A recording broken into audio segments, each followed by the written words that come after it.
मैं आपका धन्यवाद करता हूं अध्यक्ष जी कि आपने माननीय एलजी साहब के अभिभाषण पर मुझे चर्चा करने के लिए बुलाया है।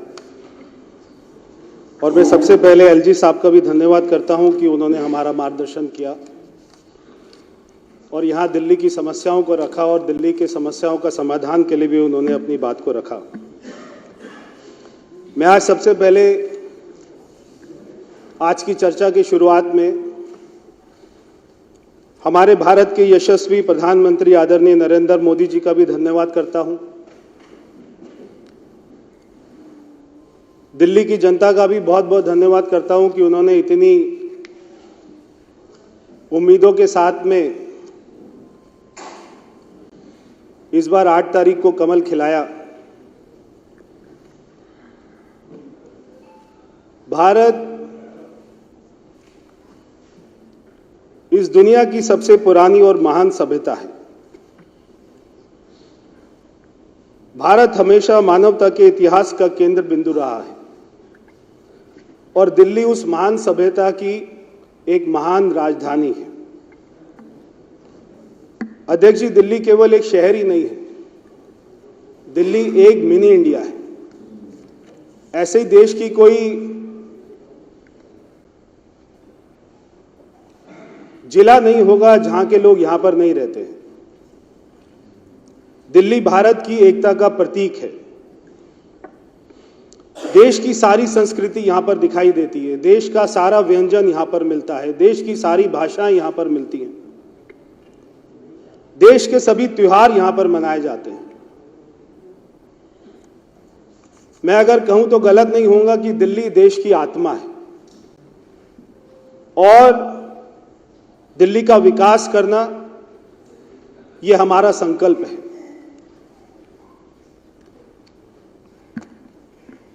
लोग कहते रहते थे, मैं सुनता रहता था 10 साल तक, और शायद एक कानून की किताब में भी लिखा होगा, दिल्ली को पूर्ण राज्य का दर्जा प्राप्त नहीं है। मैं समझता हूं दिल्ली अगर पूर्ण राज्य नहीं है मगर दिल्ली महत्वपूर्ण राज्य है और दिल्ली को हम हमारे प्रधानमंत्री जी के नेतृत्व में, हमारी मुख्यमंत्री जी के नेतृत्व में दिल्ली को संपूर्ण राज्य बनाएंगे, संपूर्ण विकसित राज्य बनाएंगे।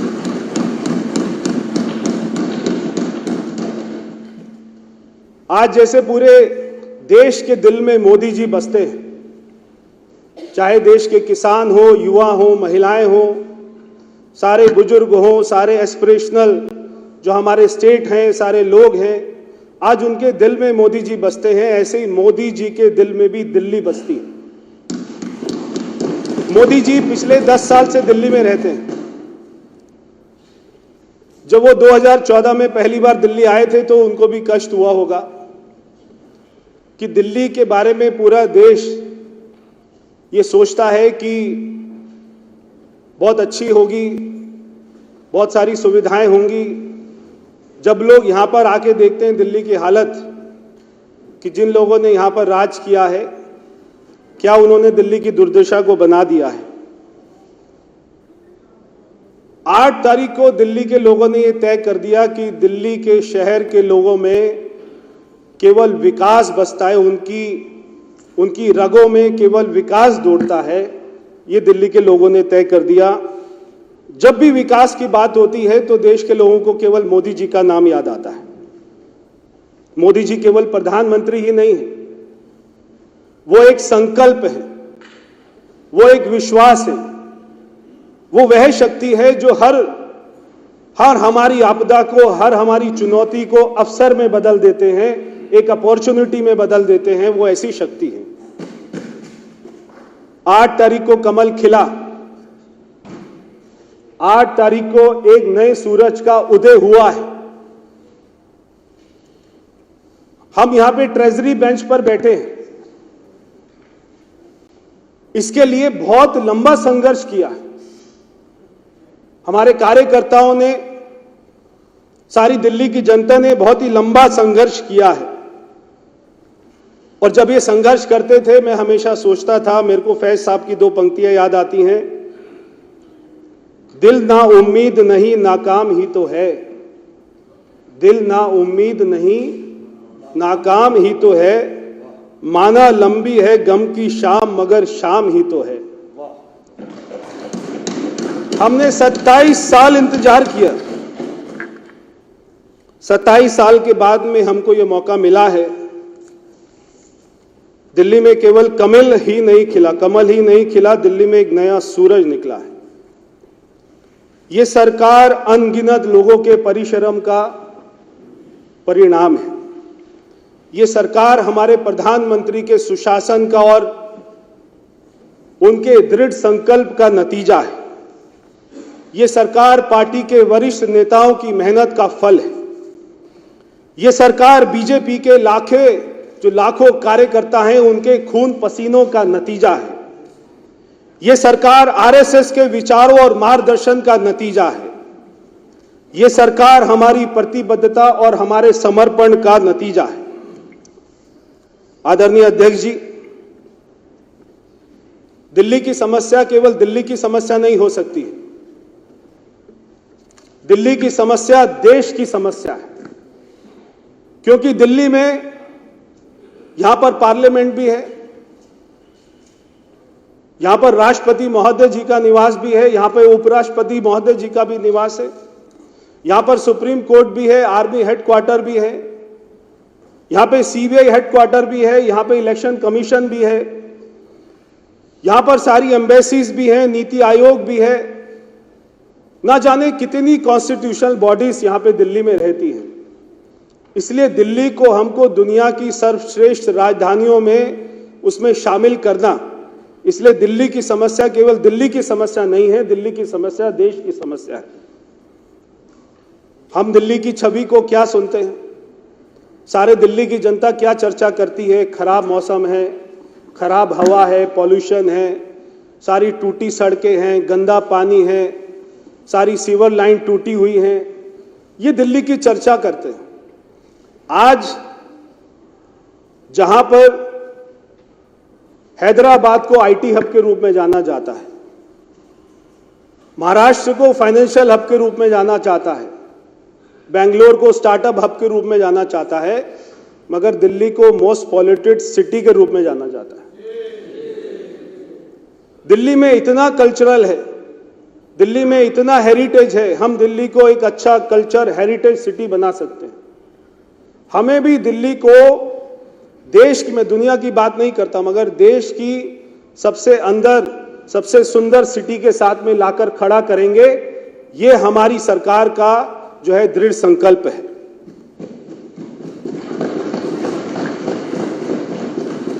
अध्यक्ष जी, दिल्ली का अपमान वो भी केवल दिल्ली का अपमान नहीं है, वो भी देश का अपमान है। अगर दिल्ली में कोई भ्रष्टाचार करता है तो उसकी छवि पूरे देश में जाती है। अगर दिल्ली का मुख्यमंत्री अगर वो जेल में जाता है तो केवल दिल्ली की नहीं, सारी दुनिया के अखबारों में छपता है कि भारत की राजधानी का मुख्यमंत्री जेल में गया है। सारी कैबिनेट एक एक कर जेल में जाती रही। यहां पर बोर्ड लगते थे चुनाव में, दिल्ली में फिर लाएंगे केजरीवाल, और वहीं तिहाड़ जेल के बाहर में भी बोर्ड लगता था फिर आएंगे केजरीवाल। वो दिन दूर नहीं है, मगर इससे दिल्ली की सुंदरता को कोई अच्छी बात नहीं है, इससे कोई चार चांद नहीं लगे। जो लोग दिल्ली का यहां पे ईमानदारी का ठेकेदार बनकर आए थे, जो अन्ना आंदोलन में ईमानदारी की यहां पे ताल ठोक कर आए थे, आज वही लोग तिहाड़ में जाते हैं, उनकी पूरी कैबिनेट तिहाड़ में जाती है। ऐसी जो यहां पर सरकार चली है, उससे दिल्ली की जो हमारी दिशा थी, हमारी दशा थी, हमारा नाम था, उसमें बहुत ज्यादा हमको झटका लगा है।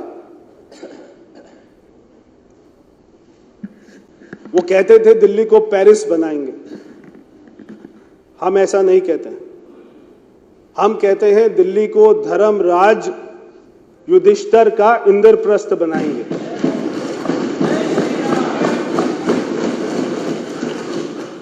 एक समय होता था जब भारत वर्ल्ड लीडर होता था। हमारा उद्योग, हमारी संस्कृति, हमारा लिटरेचर, हमारा विज्ञान, हमारी कला दुनिया में जाती थी और दुनिया उससे सीखती थी। जैसे जैसे हमारे ऊपर में आक्रमण होता गया, हम अपनी संस्कृति को भूल गए, हम अपनी सारी पुरानी बातों को भूल गए। वो लोग ये भी कहते थे कि लंदन बनाएंगे। वो बात अलग है कि लंदन बनाते बनाते कब उन्होंने शराब के ठेके बनाने लग गए और वो लंदन बनाना भूल गए। स्कूल के बाहर शराब के ठेके, कॉलेज के बाहर शराब के ठेके, और यहां तक कि शीश महल में भी बार बना हुआ है अध्यक्ष जी। शीश महल के अंदर भी मुख्यमंत्री ने दिल्ली के टैक्स पेयर के पैसे से, जब मैं आया सुबह अध्यक्ष जी तो मैंने नीचे ड्रॉअर में देखा ये पेन पड़ा हुआ था। ये जो वो अपनी शर्ट के ऊपर लगा के घूमते थे, वो इसी चेयर पर ही बैठते थे, शायद अपना पेन भूल गए।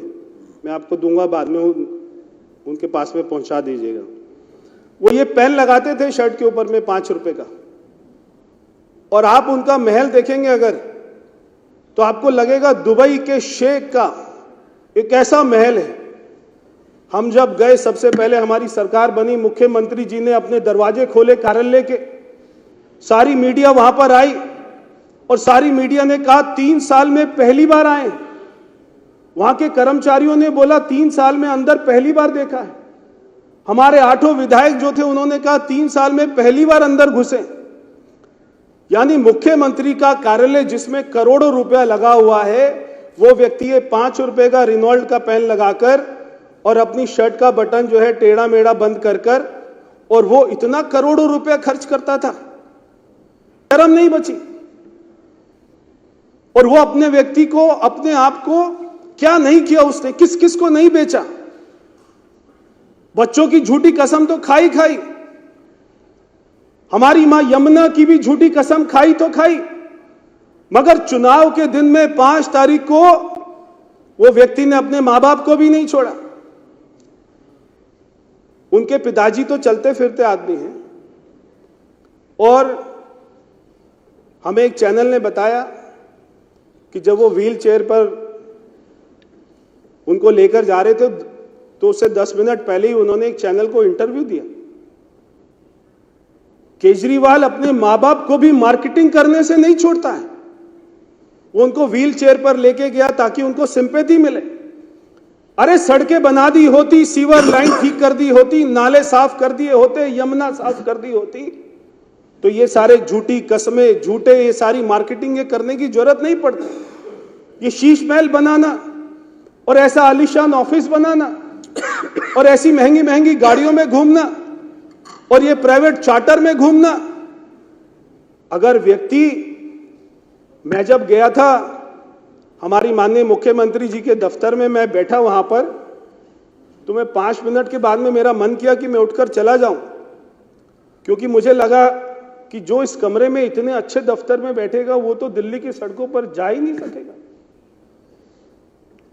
क्या जरूरत थी ऐसे महल बनाने की, मेरे को समझ नहीं आता।